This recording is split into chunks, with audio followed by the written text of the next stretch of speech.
और साधु महाराज ने उस डायन की सारी शक्तियां एक बोतल में कैद कर दी और उसे कोयल में बदल दिया। इस तरह यह जंगल सुरक्षित हो गया। मगर यह राज हमने किसी को नहीं बताया। गांव वाले कुछ नहीं जानते।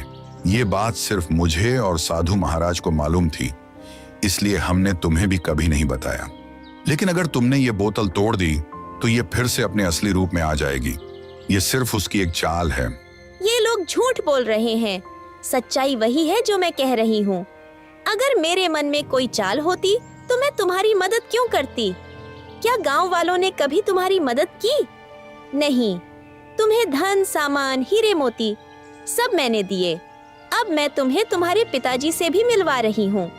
राजू भ्रम में पड़ गया और उसने वह बोतल जमीन पर फेंक कर तोड़ दी। फिर अचानक वह कोयल एक डायन के रूप में आ गई। राजू, तुमने मेरा बड़ा काम आसान कर दिया। अब मैं आजाद हूँ और अब तुम सबकी शामत आ गई है। आज मैं तुम में से किसी को भी जिंदा नहीं छोड़ूंगी।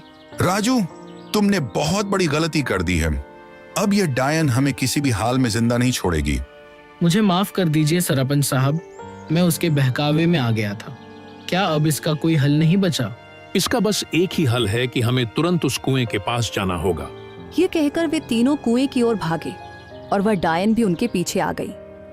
वहां पहुंचकर साधु ने कहा, अगर तुम इस डायन से छुटकारा पाना चाहते हो तो तुम दोनों में से किसी एक को उसी कुएं में छलांग लगाकर अपनी कुर्बानी देनी होगी। साधु की बात सुनकर राजू तुरंत बोला, ये मुसीबत मैंने खुद मोल ली है, इसलिए इससे मुक्ति भी मैं ही दिलवाऊंगा। यह कहकर राजू ने कुएं में छलांग लगा दी और अपनी जान कुर्बान कर दी। साधु ने तुरंत डायन को फिर से एक कोयल के रूप में बदल दिया, मगर इस बार उसके पास इंसानों की तरह बोलने की शक्ति भी नहीं रही।